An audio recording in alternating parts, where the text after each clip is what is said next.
Hello, and welcome to another lecture. My voice is a bit strange, so I apologize for that. Luckily, I'm picking up with the mic here, so audio should be clear despite the fact that I'm going to talk kind of on the lower level here today. So what we're covering today, it shouldn't be too long of a lecture, is the first chapter entitled The Great Mystery out of this book, Charles Alexander Eastman's The Soul of the Indian, which, as you can see, is a pretty short text, but packed with interest and kind of critical points that I feel I had never really seen somebody make up until reading this. And what's interesting about this piece is it's essentially serves as a defense, really, I think, of Eastman, who does convert to Christianity in his life. He, by his own will, he finds the value there. He finds, he does it because he wants to. But at the same time, what he's going to do is provide a kind of defense of Native American spirituality and definitely a criticism of not Christianity as a religion, but the people who have kind of used that as a banner, right? And what we can say is the society or the civilization that's developed here in America. He will definitely have some criticisms against those people, right? Against civilization, white civilization in general, right? And he ends with an interesting way of actually starting, and it's probably worth referencing it right now, which is he doesn't think that there's a such thing as a Christian civilization, right? Which is what the West wants itself to be portrayed as. Even nowadays, we still are primarily a Christian nation, right? Though there, of course, are other religions. That is the dominant one in this country, just like it is in other places in Europe, right? And stuff like that. So to really just provide some critical points, some to kind of defend the Native American spirituality that he really does grow up with and knows enough about to speak to it in this chapter of his book, but also a criticism of Western civilization in general, right? And what it's become and how it's used kind of Christian values, despite the fact that it doesn't really represent through actions, through character, right, so to speak, those qualities. So just to give a little bit of background, I don't even know, I think it was my father who must have made me aware of this chapter out of this book, and then it kind of caused me to go and buy the few books from Charles Alexander Eastman that exist, and you can get them on Amazon or whatever. They're not expensive. Indian Boyhood, right? There's another one, The Deep Woods of Civilization, I believe. And they're interesting because they start to give perspectives from a Native American perspective, right? Now, The Great Mystery is the chapter we start with. I think there's a couple ways of reading into that. I think primarily the way to read into that is the origins of life and spiritual perspectives on the origins of life. And we know that everyone has their own way of looking at this stuff. There's creation stories, Christianity just having one of its own, throughout the world, hundreds upon hundreds of creation stories when you start to get into the individual cultures that exist.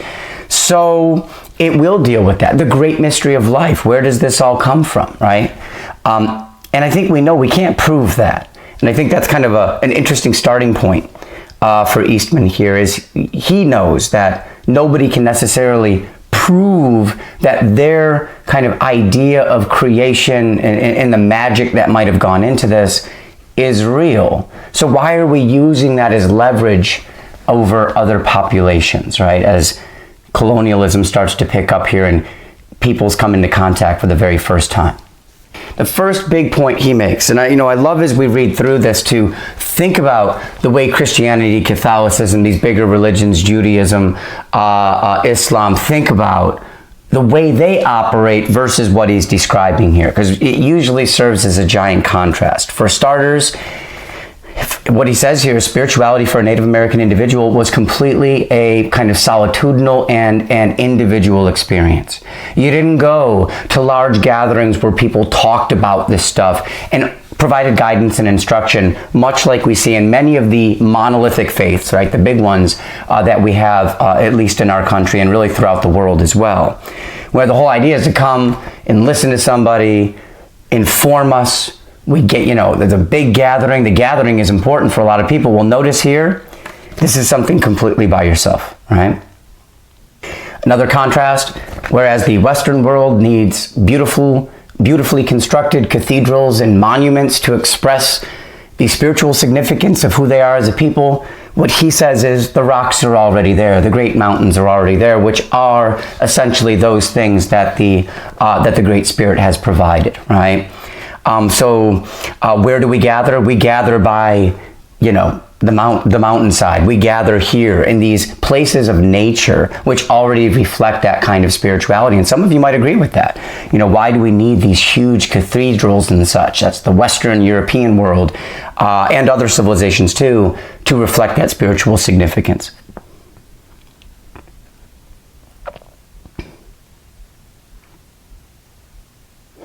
That is where you will meet God, is in nature. Notice for those of you who remember from high school, the Transcendentalism and Ralph Waldo Emerson and Thoreau, they pick up off of this idea that God is already within nature, and it's actually kind of society and the constructs there that are taking us away from that. So you'll see them start to reflect these ideas in the 1800s, right, through some American literature.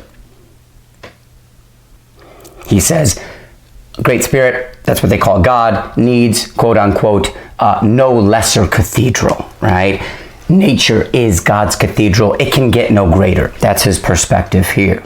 The big connection with God, just to kind of put that in my own words, for them is supposed to be a mysterious feeling, which means there's definitely going to be some doubt and some uncertainty that comes along with that. So I think just straying away from this idea that religion is a certainty in people's minds and they have a clear way of understanding it. I think he's saying that for the Native Americans, it was more kind of a mystery to figure out. Nobody really told you exactly what the fundamentals were and the rules. This was something kind of more on your own, which leads to the first in what would be many bombides, right? Which are when a Native American individual goes off completely on their own into the wilderness, into nature, to essentially find that connection with God. And it is an epic in the life of the youth. It's a big rite of passage for the young people in their society. He only took a few things, such as kind of sacrificial items, right? Things you would sacrifice to the Great Spirit. No clothing save his moccasins. This is another wonderful contrast that I've seen after reading this and reading some other stuff as well, which is, notice in the Christian Catholic world and perhaps other cultures as well, when it comes to religious service and coming together to worship, we put on our Sunday's best. We put on our best clothing possible, which is kind of artifice and artificial, right? Kind of speaks to who we are as human beings. What he's saying here, Eastman, is that when a Native American individual at this young time in their life, this rite of passage, would go off on their Bombay, it would be with no clothing at all. The way you came into the world, essentially, right? So that there would be no, let's say, barrier or any distraction, anything getting in the way, including clothing, right, between you and God. So, naked.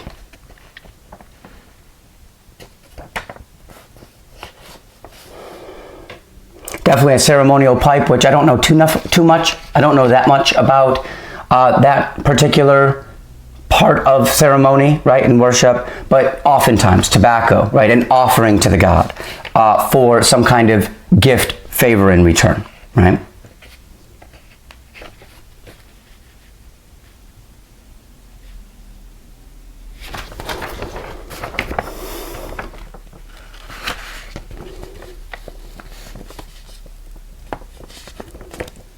Now, after you would go out on this Bombay and have this experience, right? And I guess you would have to do it to really know what it would feel like, right? You would come back and you would think that everyone would gather around you and say, well, what was it? Tell us, instruct us. What did you discover? What were the steps you took, right? All these things. No, you wouldn't, because it's so individualistic that you keep it to yourself. What it says here early in the essay is that the only person who might share what they experience on a Bombay might be an older person who has gone on their last, because maybe this is their last time of doing this experience.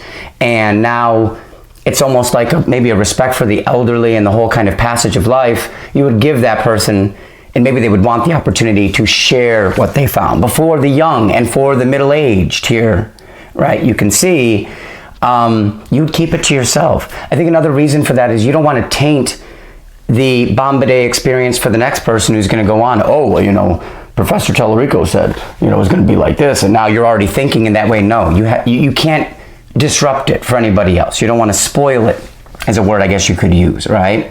Because they must experience it for themselves.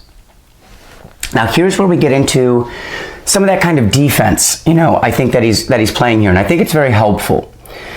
He starts by saying that one thing that the white conquerors, the European conquerors, always kind of look down upon Native Americans for, he says, is poverty and simplicity, right? Don't have that much material belongings, don't have these giant cities or kind of, large-scale fortifications, right? Some of them did, let's be honest. Definitely some of the tribes, definitely in the West, a long time ago, they were wiped out due to natural environment stuff. But there were some big outposts. There were some big constructions that they put together. But a lot of what we found, especially in the North, is kind of, we talk about nomadic peoples. Packing up, moving over here, laying out the few things you have, only to pack up again, move over here. And that's a lifestyle, right? It speaks to generations upon generations of people who are living in that way. And white people come here, Europeans, they where's the big buildings? Where's the cathedrals? We were talking about that just a second ago, and they don't see them, right?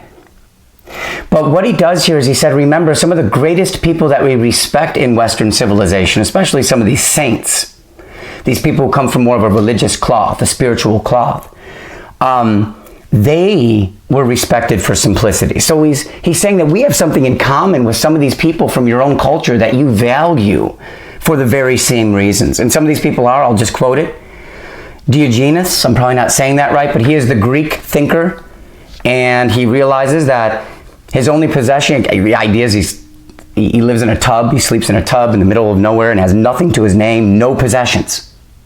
Notice it's very Christ-like too. Not to put all of your investments in material possessions, right? That's not what this world's about, right? That's not what this life is about. So it speaks to other major figures as well. But Diogenes, he's such a minimalist that once he realizes he has a cup, and once he realizes that he doesn't even need the cup, he can just drink from his hands, he throws away the cup to epitomize that idea of not needing or only needing exactly what you need. In that case, I guess water. The body itself is a vessel in so many ways.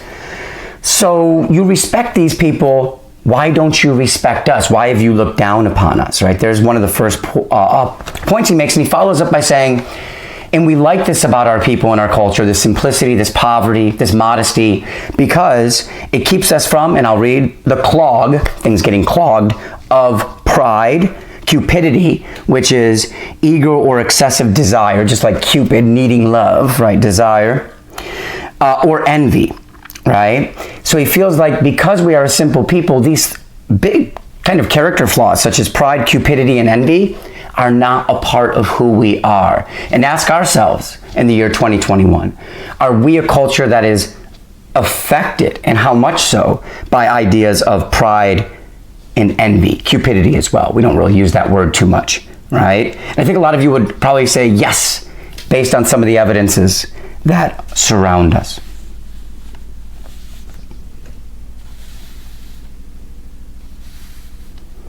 He uses the term here, material civilization, all right? Material civilization. This is page 2. At least I think this is the handout we're using, right? Fairly early in the text. And that means a civilization that has kind of centered itself around material gains, right? Building more land, more military, more hospitals, but just more materially, building up all the time. Whereas the Native Americans are not that, and he's admitting to this. He's saying we are not that kind of a people. But what he's saying is they always avoided that huge buildup of a civilization. They avoided it on purpose, right? One reason being, a lot of reasons he provides here, right? That things just get out of hand. As soon as you start to take root and build up a civilization, this is what he says, right? Food is good, but surfeit kills, meaning, but too much of it will kill you, right? And that's what ends up happening when you build a civilization in one place over hundreds of years. You end up being maybe an obese society because you're in place and you have all these, food resources building up. Check the obesity rates on America.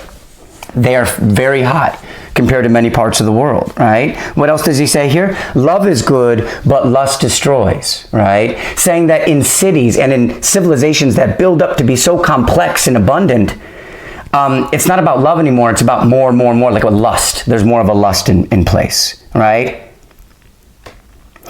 And one point he makes here is the importance of that spiritual power that the individual kind of carries with him or herself on his or her own.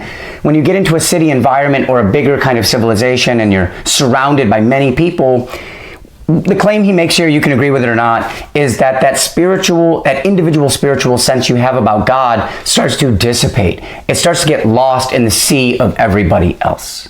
And maybe you agree or disagree with that. But that's one of his points here about Native Americans not wanting to build these large-scale settlements, right? Because that can happen.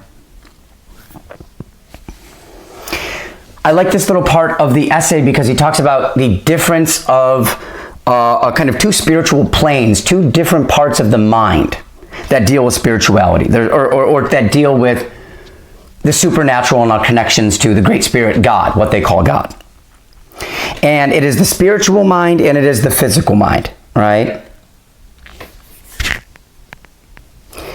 The spiritual mind, from what it sounds like, is the one that takes a lifetime. I think the Bombay experience really probably caters to this, which is just all needs and earthly wants aside, just your connection with God. And I think that sounds kind of tough, right? That sounds like the long-term, gradual, that sounds tough, right? That's the spiritual mind. That's one half of this for a Native American individual as he's describing it. The other is the physical mind, right? And in the physical mind, we think of spirituality, the supernatural, and how it connects to this earth. Meaning, my mom's hearing is not so great in one ear, so I might pray to God or whatever entity I believe in and say, please help my mom with her ear. And I'm sure many of us do this all the time, whether it's for ourselves, for family, friends, the world in general.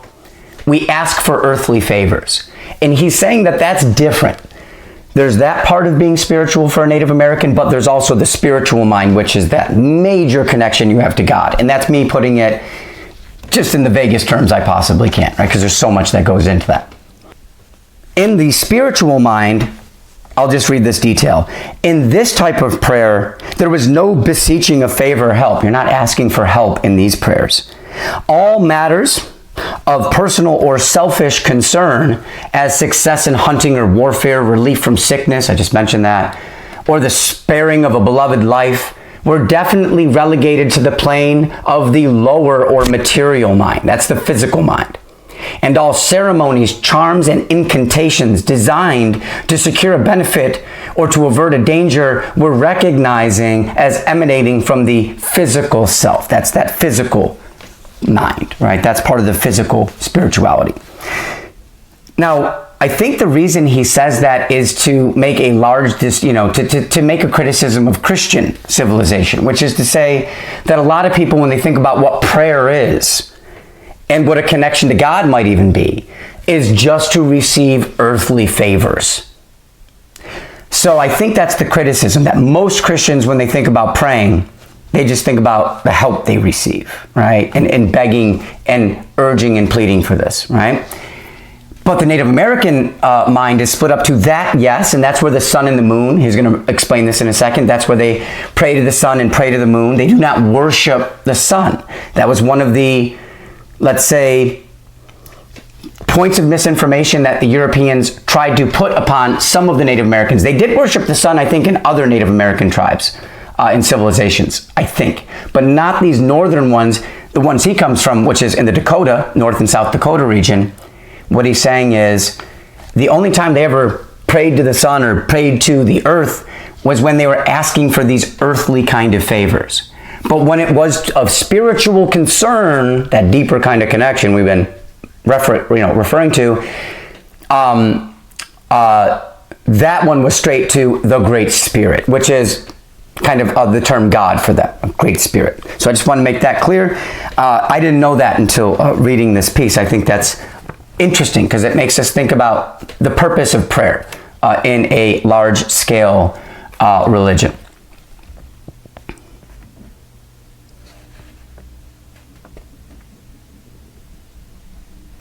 And I think that's he's using it as a defense. Don't call us sun worshipers when that was a part of our spiritual process, right, in terms of physical help and favors and that of the earthly realm. But you're disregarding the strong connections we had to a God, just like you do. And it is, the Great Spirit is a single entity. So pointing out that, in terms of having a monotheistic God, we have that similarity, right? You can't say we're all that different. Providing a little bit of a defense here. Here's one, that all creatures have a soul. This is always a tough one because we know that Native American tribes and civilizations never grew to the extent, because they never had a chance, nor maybe could they, based on their means and methods, but they never grew to this wide-scale society that's got to eat, right? And a lot of us like to eat animals. But there is this idea that, you see this sometimes even in a cliched way, that you pray to the soul of the animal that you've just hunted to make use of everything that it can offer you, right? But you understand there's a soul there. And he makes that point about Native American society here, and I'll let you be the judge. How is our society nowadays when it comes to animals and acknowledging the souls of these animals? We just got a new puppy, and it's difficult because he's just so, he needs attention all the time. We got our 2 kids. My cat right here is super easy, but I always perceive a soul in these animals, but when I'm eating my In-N-Out burger, I don't know. I don't even stop to think about it. They say you should watch those videos of animals that get treated in certain ways because it can at least give you pause and reflection, and for some of you, you might never want to touch meat again. After you see some of these videos, right? So the souls of animals, he's just making that point. You can reflect upon how you think we're doing as a society and as a culture and as a people nowadays. When he thinks about animals, one thing he says, Native American culture projected onto animals was that sense of innocence and never really sinning. You could say that animals are forced to kill for their own bellies and survive, but never out of the human condition, which can be meanness and spite, right? And doing things out of selfish, super selfish gain, and having more as human beings of an understanding of that. Whereas animals, animal consciousness, who knows, right? We don't know exactly how they think about these things. So they attribute animals with purity, right? I think no matter what the animal may be, you always attribute it with purity. We do know that snakes in certain Native American tribes were seen as pretty bad, not because of the serpent in the Bible, because that has no context for them, but more as it speaks to the reality. Darkness was a horrible time for snakes to come out and get into your sleeping quarters and cause all kinds of problems. So sometimes just for those simple reasons, animals can be attributed, reptiles, with more negative characteristics.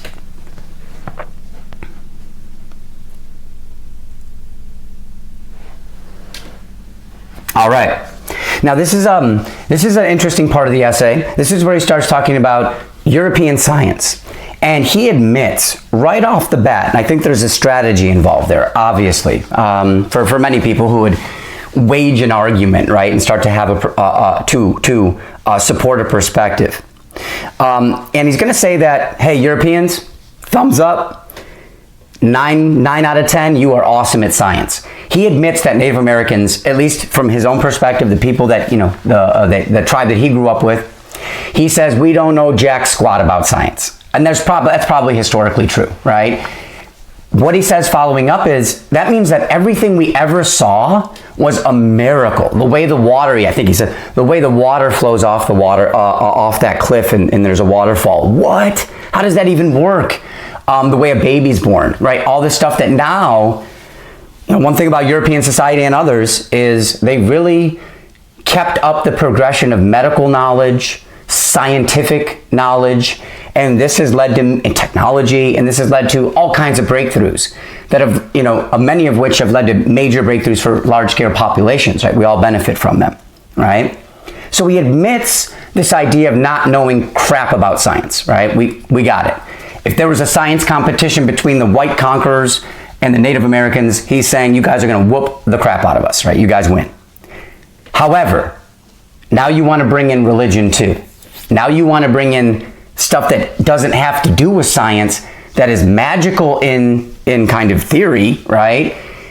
And now you want to start saying that this is correct too. So we get it. If you want to notice what he's saying is your science is definitely a leverage over us.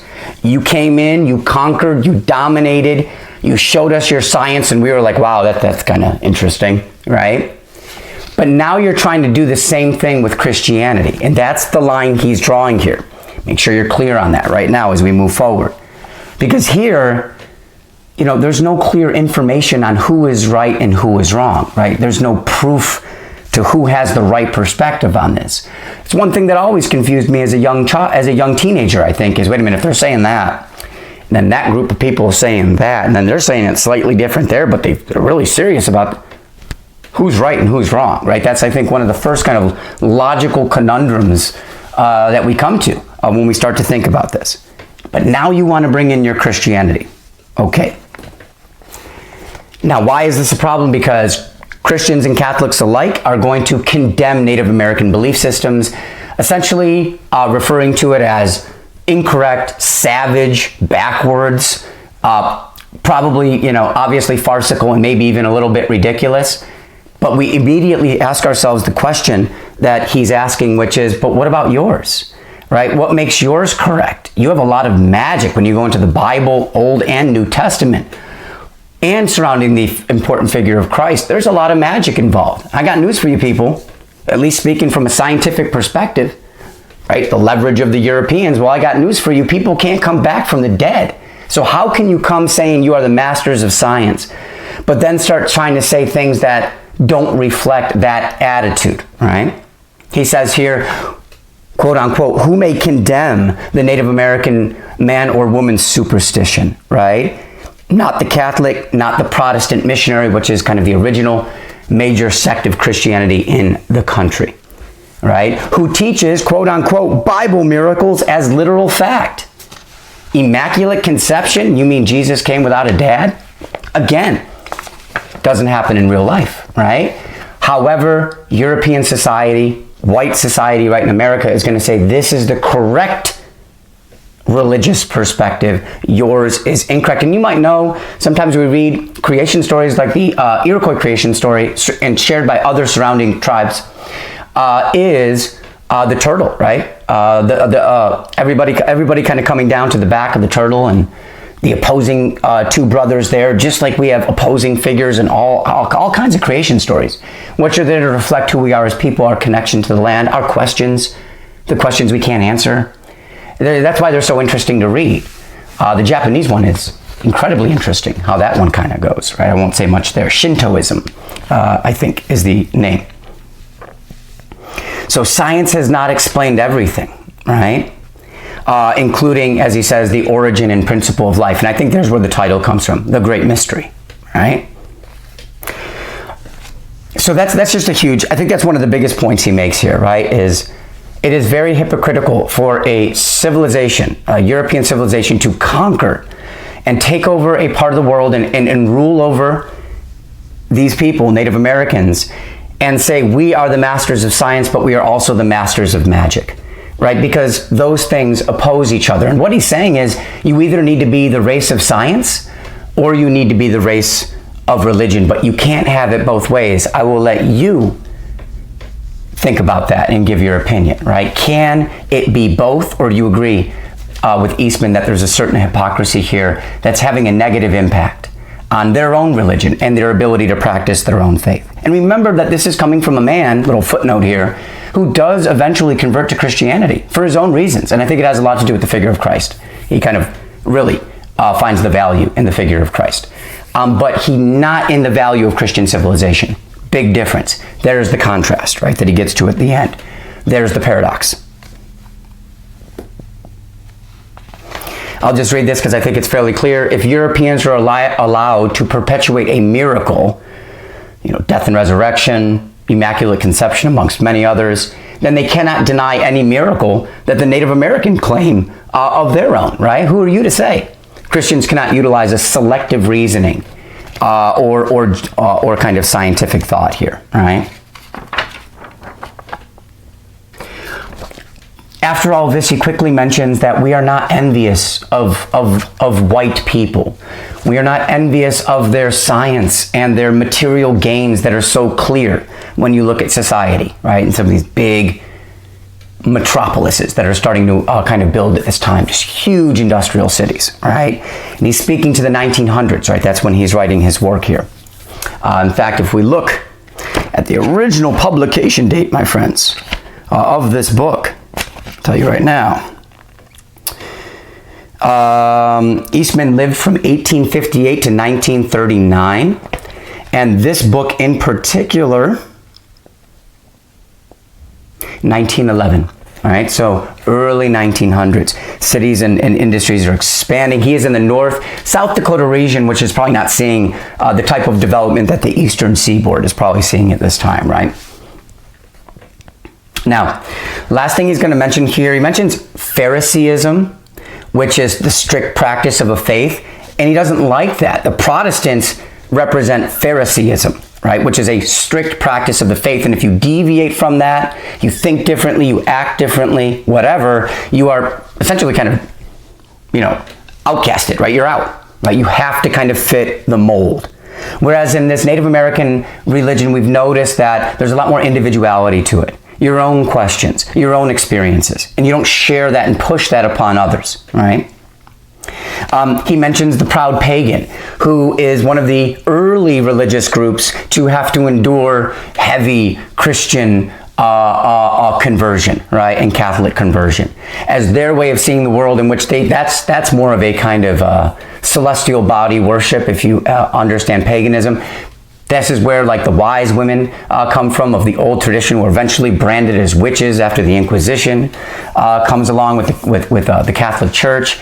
And there's a lot of positive things you can say about paganism, especially this idea that reflects our society nowadays, which is agnosticism, meaning I can subscribe to a kind of a religion in general, but I can have a lot of my own ideas about it, right? And it's based on my own sense of things, my own experiences.